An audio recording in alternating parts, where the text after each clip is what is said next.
Alexa, how is a book written? Books are typically written with pens or pencils, while journals are often used with specialized writing tools such as fountain. This is The Last Champion Knight. It's a more than 100,000 word high fantasy book that I started writing when I was a sophomore in college. The book is the result of countless hours of work, and its completion is something that I am still really proud of to this day. Through a very clunky journey of starting, stopping, starting again, stopping again, almost giving up, and then limping my way to the end, I was able to finish this book in its entirety before the end of my senior year of college, all while balancing classes, extracurriculars, a social life, and all the challenges that go along with being a college student. While writing anything more than 3 pages sounds daunting to the average college student, I want to share 3 tips here that helped me along the process of writing this book and will hopefully help you guys do the same. My first tip is going to be dedication. In his book Meditations, Marcus Aurelius writes,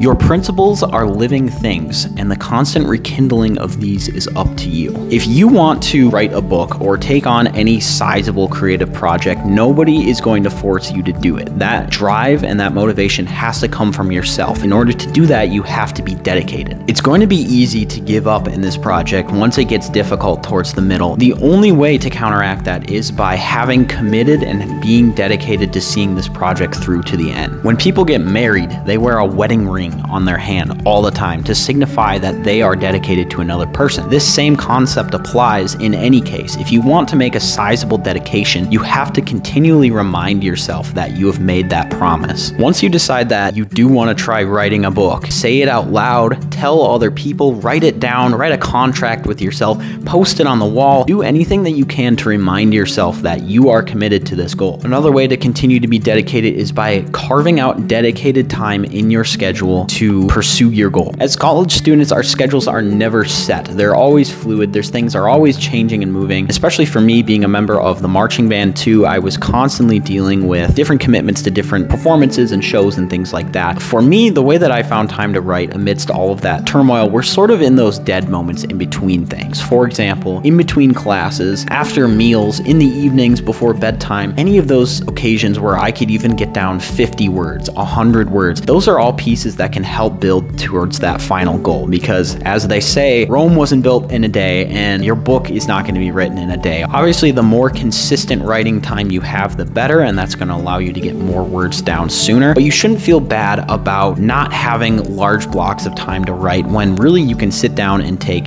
even just those innocent moments throughout your day. As a college student, it was really easy for me to keep a book and a laptop in my backpack at all times, and so that's what I did. I carried those few things around with me. I made sure I was either reading or writing whenever I had some of those dead moments. If you're trying to be dedicated to this project, it's important to turn off your internal editor. This is by far still the hardest part of writing for me. The internal editor is really going to be the one that kills your drive to write this story if you're focused on writing the perfect story. Your goal, if you want to write a book, should be just that, to write a book. Obviously, you want to do the best that you can to try to succeed with this project. If you want to complete this, you have to be able to turn off those criticisms that are going to come up as you're writing. The way that I like to think about it is that if you are trying to build a fancy hotel, you first have to put up the scaffolding before you worry about what the crown molding looks like. You can always go back and fix your mistakes or make things look nicer, but if you don't have that structure there to be able to be fixed in the first place, there's no point in agonizing over every word, every sentence, every line. Just get words down and you can always go back and fix them later. My second tip is all about inspiration. In his book, Steal Like an Artist, Austin Kleon writes, "Your job is to collect good ideas. The more good ideas you collect, the more you can choose from to be influenced by." This is really my philosophy when it comes to inspiration. When trying to create any sort of art, I view it as a simple equation where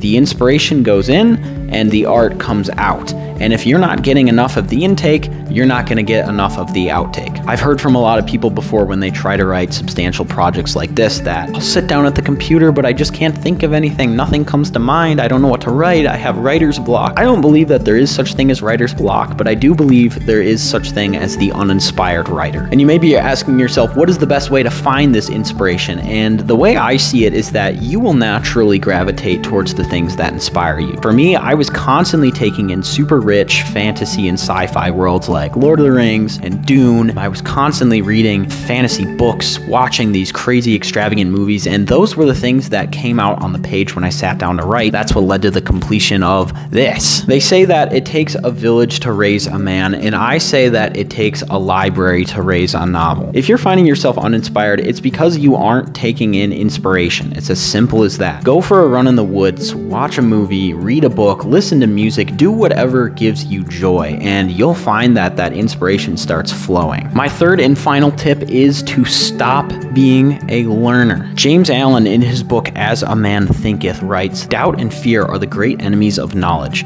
and he who encourages them, who does not slay them, thwarts himself at every step." I've heard from people before who have these ambitious goals of maybe they want to write a book, maybe they want to launch a YouTube channel. The common answer that I hear to why people don't begin these things is because I'm still learning. I'm still learning, but I'll write a book someday. I'm still learning, but I'll start a YouTube channel someday. I'm still learning. I'm still growing. I'm not ready yet. While it's important to make sure that you're prepared when you're going into a project such as this, you have to be able to recognize that being a learner forever is eventually going to just stunt your growth. It'll never push you over the edge to begin achieving your goals. It is easy to be a learner, and I think that this is a trap that has ensnared a lot of people in my generation. We derive a lot of validation from academics, from getting good grades, from pleasing professors, from succeeding where other people aren't in the classroom, and I think that is something that always holds us back when we do approach ventures such as writing a book, such as beginning any sizable creative project such as this. We're not going to receive that form of validation. There's going to be no one there to push us, no one there to tell us that we're going the right direction, we're doing the right thing. Being a learner is only going to encourage thoughts of doubt and therein encourage inaction. If our focus is on learning rather than doing, we're never going to actually take that first step. That's not to say, however, that you shouldn't be learning. In the process of writing this book, I probably watched thousands of hours of YouTube videos about people explaining